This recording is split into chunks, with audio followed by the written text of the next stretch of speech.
بسم اللہ الرحمن الرحیم۔ یا نعبد و ایاک نستعین۔ اللہ تیری عبادت کرتے ہیں اور تیرے سے مدد مانگتے ہیں۔ میرے پاکستانی، کل رات 12:30 بجے پریس کانفرنس کی رانا سلام نے، اور اس پریس کانفرنس کے بعد میرے میں اب کوئی شک نہیں رہا کہ جو تحریک انصاف کی خواتین، انہوں نے جس طرح ان کو پکڑا اور جس طرح ان کو جیلوں میں ڈالا، اور پھر جو ہمیں خبریں آ رہی تھیں کہ ان کے خلاف کس طرح کا سلوک کیا گیا، ان کو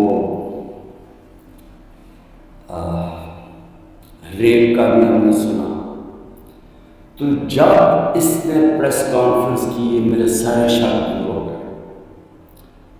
کیونکہ جو اس نے باتیں کی اس کا مطلب دو چیزیں، یا ان کو ڈر لگ گیا کہ جب وہ خواتین نکلیں گی جیلوں سے تو وہ بتائیں گی کہ ان سے کیا ہوا، یا اس کی تیاری کی، اور یا ان کو یہ خوف ہے کہ کوئی چیز ایسی ہو گئی ہے جو ان سے اب سنبھالی نہیں جا رہی، اور اس کی وجہ سے وہ ڈر لگا ہوا ہے کہ وہ اگر بات نکلا ہے تو پہلے سے تیاری کر لو کہ یہ کوئی بہت بڑی سازش تھی، تحریک انصاف نے خود ہی سب کچھ کروایا۔ دیکھیں، میں آج اپنی ساری پاکستانی قوم کے سامنے میں آپ کو اپنی جتنی میری پولیٹیکل لائف ہے اور اس سے پہلے بھی جو میرا تجربہ ہے پاکستان کو، اپنی قوم کو، ملک کے ساتھ یہ بڑھے ہوئے، کبھی عورتوں کے ساتھ یہ رویہ نہیں ہوا جو جب سے 25 مئی سے شروع ہوا، یعنی 1 سال سے پہلے کبھی میں نے اپنی زندگی میں پاکستان میں خواتین کے ساتھ ایسا سلوک نہیں دیکھا۔ میں جب یہاں سے برطانیہ گیا تو ایک بڑی ہم لوگ کہتے ہیں کہ ہم نے عورتوں کو بڑی بری طرح رکھتے ہیں۔ میں سمجھتا تھا کہ جو ہم عورتوں کی اس ملک میں عزت کرتے ہیں دنیا میں نہیں کی جاتی، اور میں نے دیکھا ہے اس طرح کی عزت نہیں کی جاتی عورتوں کی، اور کیونکہ یہ ہماری صرف روایت ہی نہیں ہے، یہ ہمارا دین کا حصہ ہے۔ اب میں بتاؤں کہ 25 مئی کو کیا ہوا۔ 25 مئی کو دروازوں توڑ کے گھروں میں گھس گئے، رات گئے، نہ چادر نہ چار دیواری۔ اگر انہوں نے نہ فکر کی کہ وہاں عورتیں ہیں، عورتوں کو اٹھا کے لے گئے، بچوں کو اٹھا کے لے گئے۔ ہمیں آہستہ آہستہ جب خبریں ملی، میں مانوں نہ کہ یہ ہوا، جب ہم اپنی عورتوں ایم پیز کو ملے تو آہستہ آہستہ جب ہماری عورتوں کی تنظیموں کو ملے جب ہماری عورتوں کی تنظیموں کو ملے، پھر جو اپنے ایم پیز مرد کو ملے، انہوں نے سب نے آہستہ آہستہ ایک ہی کہانی سنائی کہ پلان کر کے یہ کیا گیا تھا خوف پھیلانے کے لیے، اور انہوں نے زبردستی بدتمیزی کی، یعنی ایک پلان کر کے کہ دہشت پھیلے، یہ اس طرح انہوں نے لوگوں کے گھر توڑے اور گھروں میں گھسے ہیں۔ تب بھی انہوں نے گاڑیاں توڑی، ڈاکٹر یاسمین کی تصویر ہے، وہ گاڑی میں بیٹھی ہے، اس کی گاڑی توڑ رہی ہے پولیس۔ تو یہ ایک پلان تھا، لیکن پھر اس وقت نہیں مجھے پتا تھا یہ پلان ہے، لیکن آہستہ آہستہ اب مجھے کوئی شک نہیں کہ یہ ایک پورا پلان ہے کہ عورتوں کو ڈی پولیٹیسائز کیا جائے۔ آدھی آبادی جو پاکستان کی ہے اس کو کسی طرح سیاست سے باہر رکھا جائے۔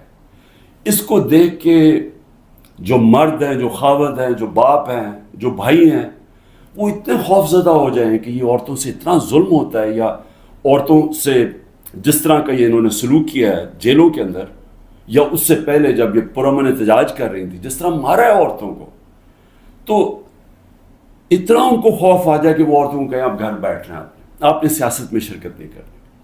اور اس سے بڑا ظلم کسی معاشرے پہ ہو ہی نہیں سکتا کہ آپ 50% اپنی آبادی کو پولیٹکس سے باہر رکھتے ہیں۔ تحریک انصاف وہ جماعت ہے، اور مجھے فخر ہے اس پہ کہ پہلی دفعہ خواتین نے اس تعداد میں اس میں شرکت کی. ہمارے جلسوں میں فیملیز آنی شروع ہوئی. کبھی پاکستان کی تاریخ میں ایسے نہیں ہوا. فیملیز، پڑھے لکھے لوگ، غریب سے، پردہ دار خواتین سے، انگلش میڈیم، ہر قسم کی خواتین ہمارے جلسوں کے اندر آئیں اور شرکت کی اور پھر ایکٹیو ہوئی. اور پھر سوشل میڈیا جب آیا تو اس کے اوپر ایکٹیو ہو گئی خواتین. تو میں سمجھتا ہوں کہ اس سے خوشائن چیز ہو ہی نہیں سکتی ایک معاشرے میں. اس کا مطلب کہ ایک معاشرہ جاگ گیا ہے، اور جب ایک جاگا ہوا معاشرہ ہے وہی اپنے حقوق لیتا ہے، وہی پھر اسے وہی جمہوریت ہوتی ہے.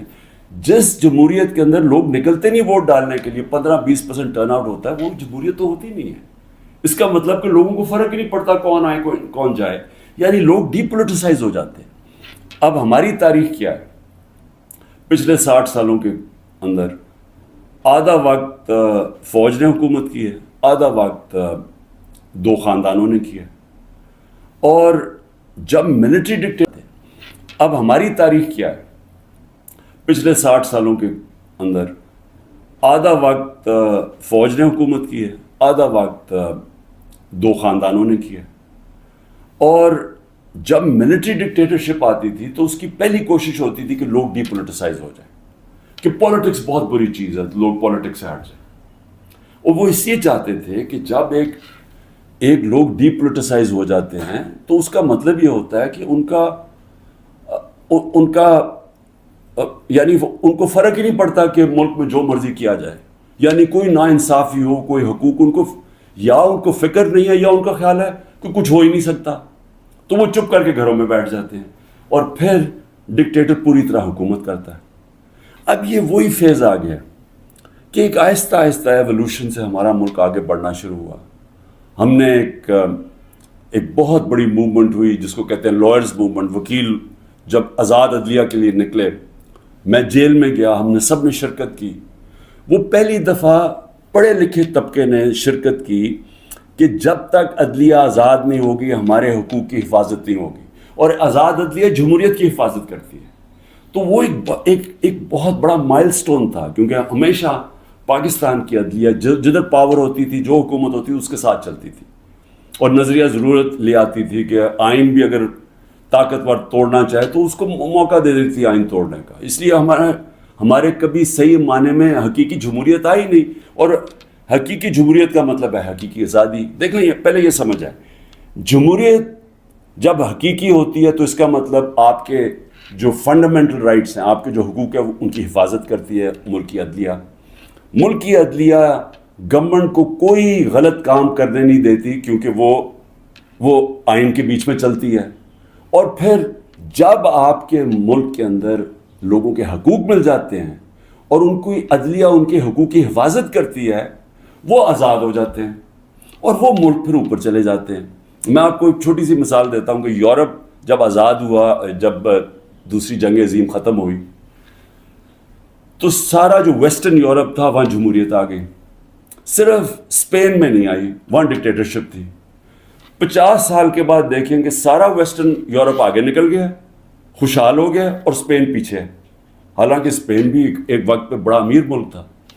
تو جمہوریت، آزادی، خوشحالی، یہ سب ساتھ چلتے ہیں، لیکن بنیاد ان کی انصاف میں ہے.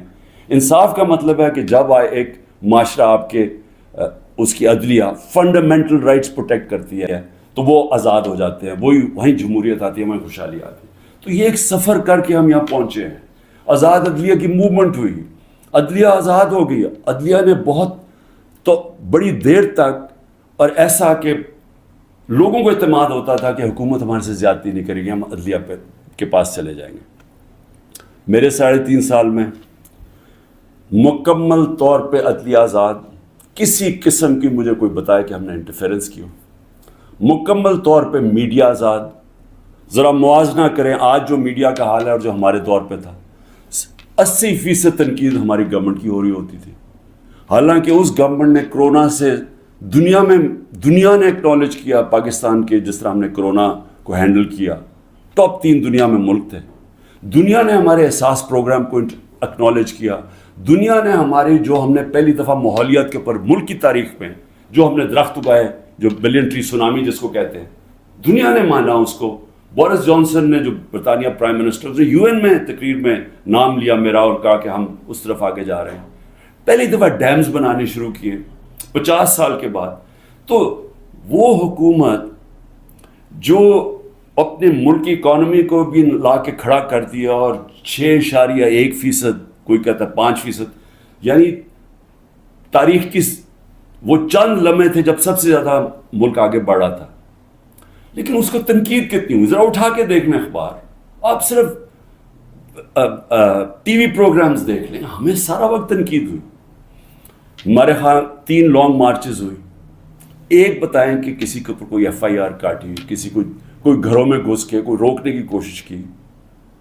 تو یہ جو ہوا ہمارے ساتھ 25 مارچ کے بعد، یہ پلان کے ہوا تھا.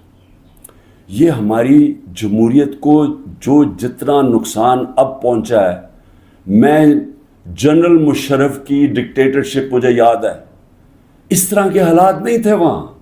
جنرل مشرف کے دور میں تو میڈیا بھی چل رہا تھا، وہاں تو میں اپوزیشن میں تھا، ہمیں تو کبھی اس طرح کی سختی نہیں ہوئی. تو یہ تو اب وہ جنرل ضیاء کے دور پہ پہنچ گئے ہیں. تو مجھے تو نہیں پتا کہ جنرل ضیاء کے دور میں کس طرح اپوزیشن کو کیا. ہم نے سنا ہے کہ پیپلز پارٹی کے اوپر بڑی سختی تھی، لیکن جو اب ہو رہا ہے یہ تو ہماری ساری جمہوریت کی نگیشن ہو گئی ہے. نہ یہاں فنڈامنٹل رائٹس ہیں، نہ یہاں سپریم کورٹ کے فیصلے مانے جاتے ہیں، نہ کانسٹیٹیوشن کے اوپر جب کانسٹیٹیوشن کہتی ہے 90 دن میں الیکشن، نہ وہ الیکشن ہو رہے ہیں. گورنمنٹ اس کی پرواہ نہیں کرتی. عدالتیں بیل دیتی ہیں، پکڑ کے دوسرے کیس میں اندر ڈال دیتی ہیں.